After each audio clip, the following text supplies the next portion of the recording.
his looking forward and his looking away, his bending and stretching, his wearing of his robe and carrying of his bowl, his eating and drinking, masticating and savoring, his defecating and urinating, his walking, standing, sitting, lying down, going to sleep or keeping awake, his speaking or being silent, then is he said to have clear comprehension.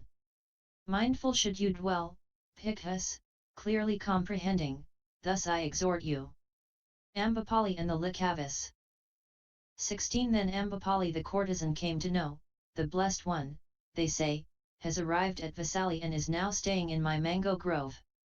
And she ordered a large number of magnificent carriages to be made ready, mounted one of them herself, and accompanied by the rest, drove out from Vesali towards her park. She went by carriage as far as the carriage could go, then alighted, and approaching the Blessed One on foot, she respectfully greeted him and sat down at one side. And the Blessed One instructed Ambapali the courtesan in the Dhamma and roused, edified, and gladdened her. 17 Thereafter Ambapali the courtesan spoke to the Blessed One, saying, May the Blessed One, O Lord, please accept my invitation for tomorrow's meal, together with the community of bhikkhus. And by his silence the Blessed One consented. Sure, then, of the Blessed One's consent, Ambapali the courtesan rose from her seat, respectfully saluted him, and keeping her right side towards him, took her departure. 18 Then the Likhavi of Vesali came to know, the Blessed One, they say, has arrived at Vesali and is now staying in Ambapali's grove.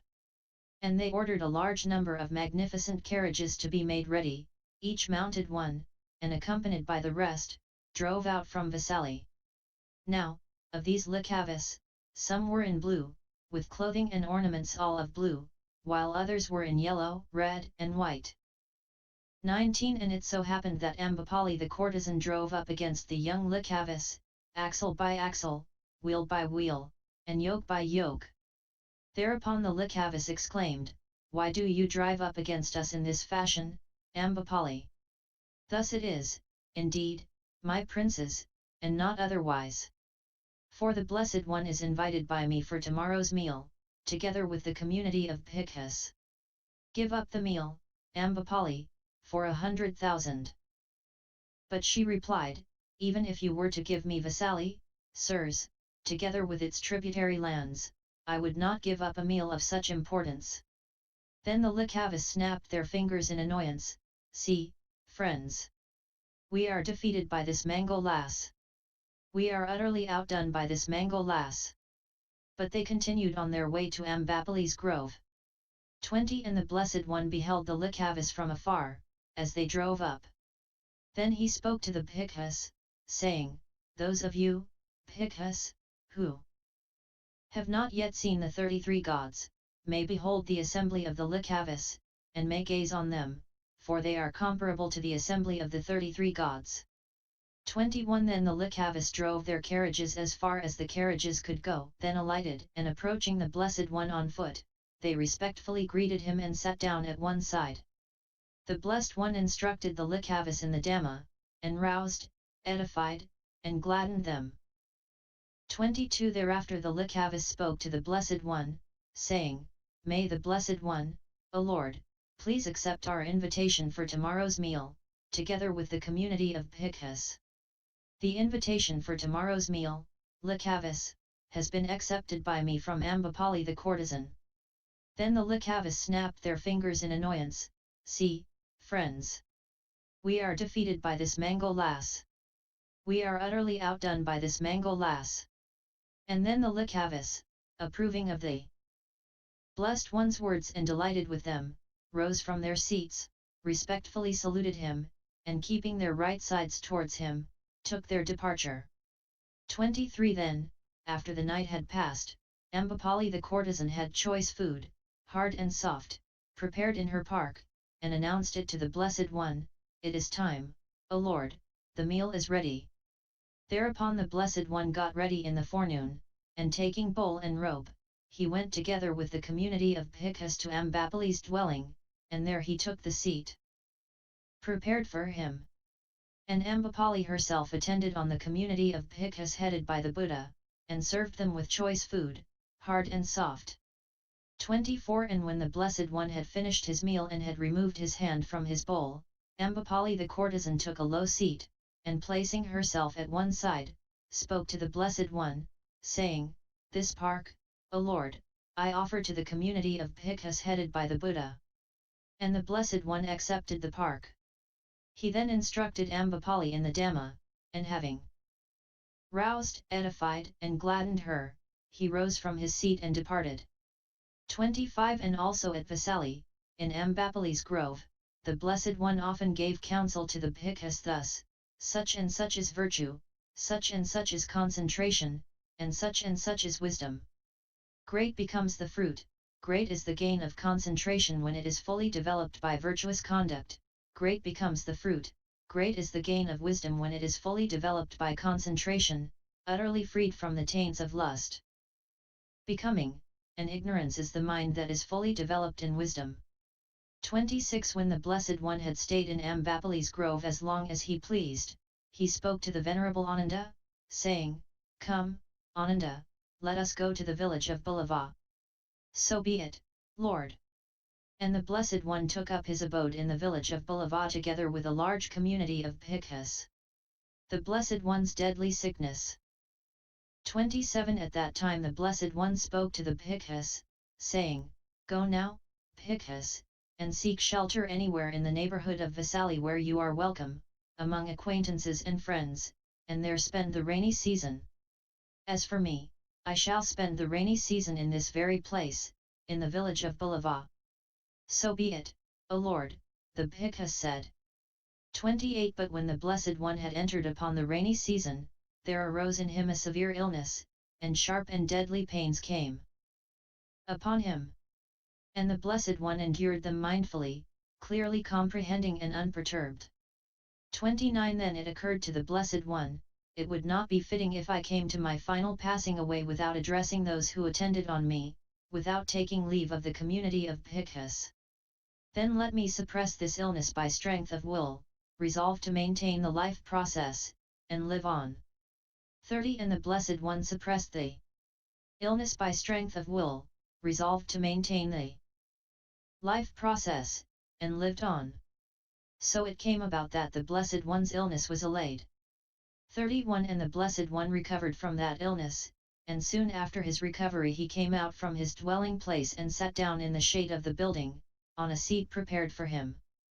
Then the Venerable Ananda approached the Blessed One, respectfully greeted him, and sitting down at one side, he spoke to the Blessed One, saying, "Fortunate it is for me, O Lord, to see the Blessed One at ease again.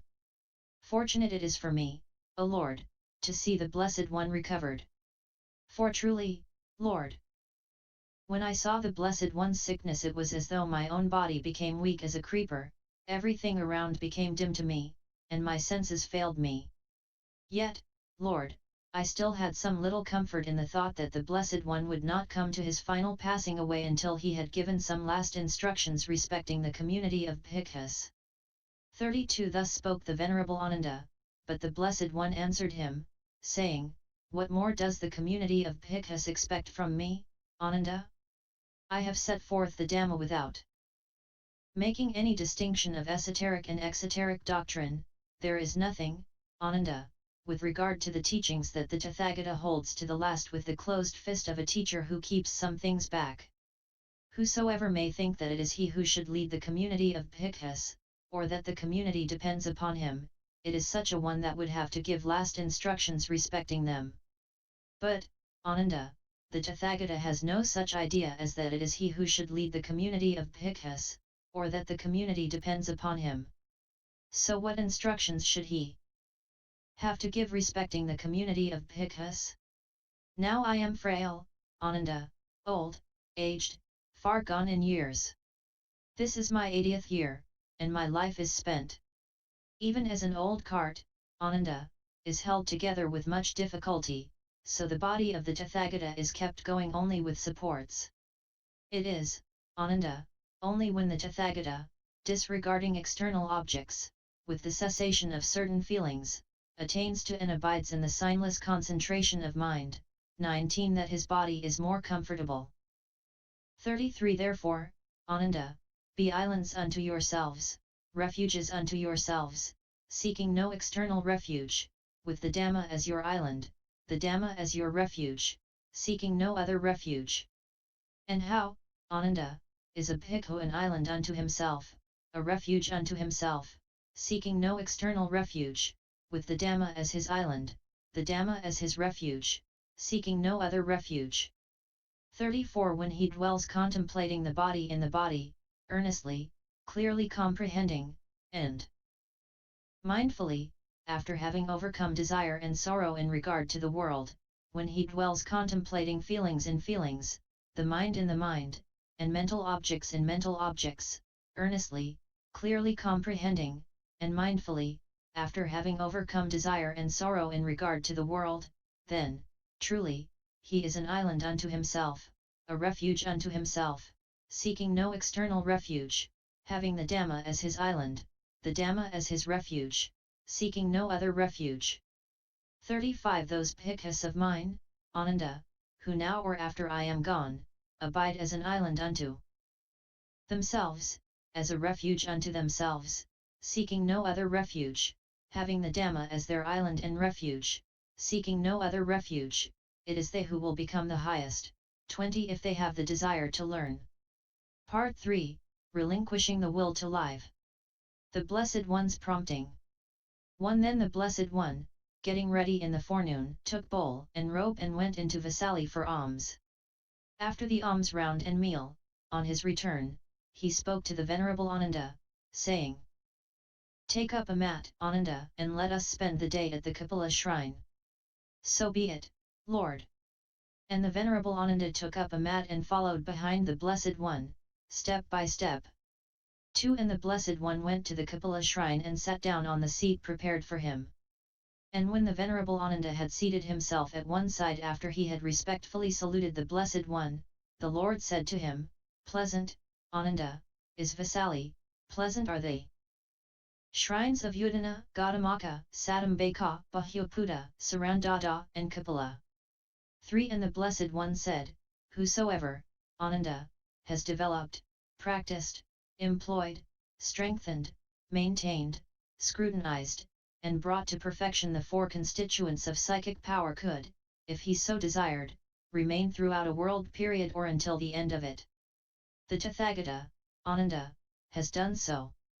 Therefore the Tathagata could, if he so desired, remain throughout a world period or until the end of it. 4 But the Venerable Ananda was unable to grasp the plain suggestion, the significant prompting, given by the Blessed One. As though his mind was influenced by Mara, he did not beseech the Blessed One, May the Blessed One remain, O Lord.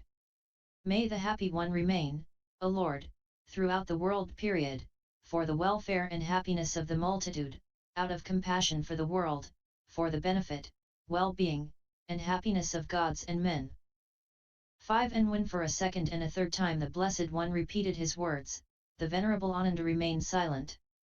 6 Then the Blessed One said to the Venerable Ananda, Go now, Ananda, and do as seems fit to you. Even so, O Lord. And the Venerable Ananda, rising from his seat, respectfully saluted the Blessed One, and keeping his right side towards him, took his seat under a tree some distance away. Mara's Appeal. 7 And when the Venerable Ananda had gone away, Mara, the evil one, approached the Blessed One. And standing at one side he spoke to the Blessed One, saying, Now, O Lord, let the Blessed One come to his final passing away, let the Happy One utterly pass away. The time has come for the Parinibbana of the Lord. For the Blessed One, O Lord, spoke these words to me, I shall not come to my final passing away, evil one, until my bhikkhus and bhikkhunis, laymen and laywomen, have come to be true disciples, wise, well-disciplined, apt and learned, preservers of the Dhamma, living according to the Dhamma, abiding by the appropriate conduct, and having learned the Master's word, are able to expound it, preach it, proclaim it, establish it, reveal it, explain it in detail, and make it clear, until, when adverse opinions arise, they shall be able to refute them thoroughly and well, and to preach this convincing and liberating Dhamma. 8 And now, O Lord, bhikkhus and bhikkhunis, laymen and laywomen, have become the Blessed One's disciples in just this way.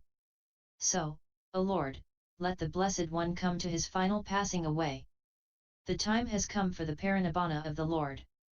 For the Blessed One, O Lord, spoke these words to me, I shall not come to my final passing away, evil one, until this holy life taught by me has become successful, prosperous, far-renowned, popular, and widespread, until it is well proclaimed among gods and men. And this too has come to pass in just this way. So, O Lord, let the Blessed One come to his final passing away. Let the Happy One utterly pass away. The time has come for the parinibbana of the Lord. The Blessed One relinquishes his will to life.